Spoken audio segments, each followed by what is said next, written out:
untuk pencampurannya, satu botol aqua ini adalah 1,5 liter nanti diberikan kira-kira satu tutup ya, kira-kira satu tutup dah. Nah, molasenya juga satu tutup, nanti diaduk rata lalu dikasih air.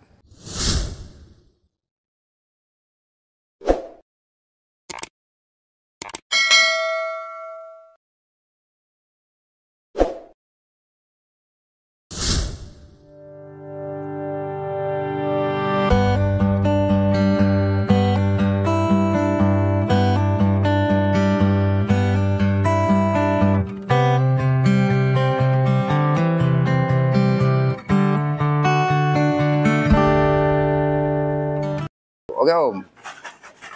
Oke.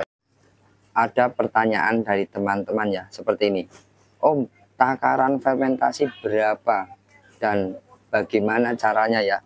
Kebetulan saya sudah siapkan ya, probiotik ya. Saya memakai probiotik yang berbasis bakterinya adalah asam amino ya. Nanti boleh pakai probiotik apapun. Yang keduanya adalah molase. Nanti saya akan jelaskan tata cara penakarannya dan pembuatannya ya. Sebenarnya sudah sering saya share, tapi teman-teman tidak mau mencari, sehingga ada pertanyaan lagi, dan saya pas banget di fermentasi ini buat kolam sana ya, pembesaran. Jadi sekalian saya bikin video buat teman-teman ya, seperti apa caranya. Kita sudah siapkan pakan ini adalah 4 kilo ya. 4 kilo itu satu toples itu biasanya saya 4 kilo, sudah pernah saya timbang. Nah, ini untuk pencampurannya, satu botol aqua ini adalah 1,5 liter nanti diberikan kira-kira satu tutup ya, kira-kira satu tutup dah. Nah, molasenya juga satu tutup, nanti diaduk rata lalu dikasih air. Nah, seperti itu ya. Nanti akan pemberian air. Nah, 1,5 liter ini nanti buat 4 kilo itu adalah 1,5 liter. Artinya 1,5 liter ini adalah 3 kali pembuatan 3 toples ya. 3 toples itu nanti dibuat dicampurnya dari 1,5 liter air ini. Nanti kita akan coba pencampurannya seperti apa. Isi air dulu sedikit, nanti dikocok-kocok. Kocok-kocok Om. Kocok-kocok biar rata.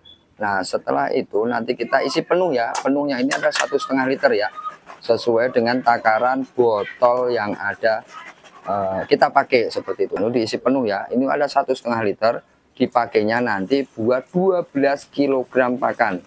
Nanti ada yang bertanya, Om, kalau saya bikin 1 kilo bagaimana? Ya nggak apa-apa, 1 kilo. Artinya diberinya adalah 100 ml ya, atau 0,1 liter gitu. Jadi kondisional. Jadi kalau kita bikinnya setengah kilo ya sedikit saja. Yang penting pemberian itu sesuai ya. Jangan banyak-banyak dari formula yang kita campur ini. Begini pencampurannya ya. Dari 4 kg pakan ini kita akan campur setengah liter Om.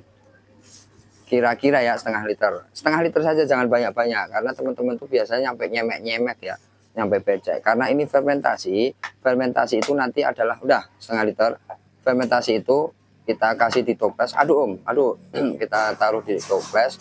Walaupun sedikit ya, tapi dia akan menjadi seperti tape, pembuatan tape. Dia berkembang biak bakteri itu dalam pakan selama 6 jam ke depan. Nah, disarankan buat teman-teman fermentasi pakan itu minimal 6 jam baru diberikan ke ikan seperti itu ya. Nah, ini diaduk rata seperti ini. Jadi perlu diingat ya teman-teman. Jika memang ikannya teman-teman itu sedikit ya, bikinnya sedikit saja, tidak usah banyak-banyak. Ditakutkannya adalah fermentasi ini juga ada kekurangan. Ketika teman-teman lupa menutupnya, ini jamur kurang baik masuk ke dalam toples, sehingga jamur hitam biasanya baunya apek. Itu jangan sampai dikasih ke pakan, ke ikan ya. Kalau dia jamurnya putih, baunya wangi, itu wajar, namanya fermentasi seperti itu. Nah, ini adalah tata cara yang saya lakukan setiap saat, setiap hari. Dari bibit sampai dengan panen seperti ini. Jadi kenapa hasilnya ya menurut saya bagus, tapi ada yang lebih bagus. Tapi ini adalah pakem yang saya buat ya, yang saya jalani setiap hari.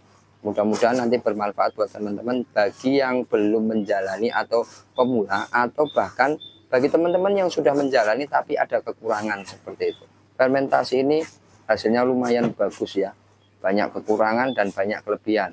Kekurangannya itu hanya 10% saja, kelebihannya 90%. Kekurangannya adalah ketika dia tidak ditutup rapat saja.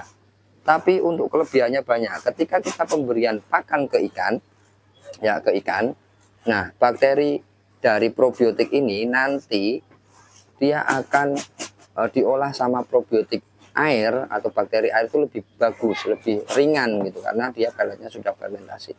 Terus ada lagi kelebihannya adalah penyerapan kadar protein yang ada di pakan ini ada 30%. Penyerapannya itu hampir 90%. Artinya 28-29 itu masuk ke ikan, ke daging ikan menjadi daging seperti itu. Nah, bagaimana dengan tidak difermentasi? Ya pasti hasilnya tidak maksimal. Kemungkinannya seperti itu karena memang ada 3 kriteria ya, langsung diberikan. Yang kedua adalah bibis, yang ketiga ya fermentasi. Saya pakai fermentasi seperti itu. Nah, setelah itu kita akan masukkan ke toples nanti. Nah, setelah diaduk rata, ini dimasukkan ke toples ya. Dimasukkan ke toples ini nanti seperti bikin tape saja. Kalau tape itu kan raginya itu 2, itu tapenya bisa 1 kilo, tapi dia jadi tape. Sama seperti fermentasi juga seperti itu. Nah, ini nanti ditutup rapat. Tutup rapat. Setelah 6 jam diberikan. Saya biasanya pembuatannya sore atau malam, nanti diberikannya ketika malam pembuatannya, pagi, sore, malam habis bikin lagi. Diberikannya pagi, sore, malam, malamnya habis bikin lagi seperti itu. Tapi bagi teman-teman disarankannya misalkan ikannya sedikit ya bikinnya sekilo saja. Ya kalau sekilo ya paling berapa tetes atau apa gitu ya. Oke Om, udah. Oke ya. Oke, udah. Nah, seperti ini. Nanti ditutup rapat ya Om, tutup rapat Om, diusahakan tutup rapat ya. Nah Om, bagaimana ketika sudah pemberian pakan itu kan dibuka enggak apa-apa kan, diambil atasnya saja. Setelah diambil atasnya nanti setelah itu ya ditutup kembali rapat, nanti pemberian pakan begitu aja terus. Nah, disarankan pembuatan ini adalah 1, 2 atau 3 hari saja, enggak usah lebih. Nah, kalau bagaimana kalau seminggu ya enggak apa-apa, asalkan teman-teman bisa menjaga, memastikan tutupnya ini rapat seperti itu. Oke, itu saja. Terima kasih. Mudah-mudahan bisa bermanfaat. Salam sukses berjamaah petani lele Nusantara. Salam hangat dari Kota Karawang, Jagur Farm. Terima kasih.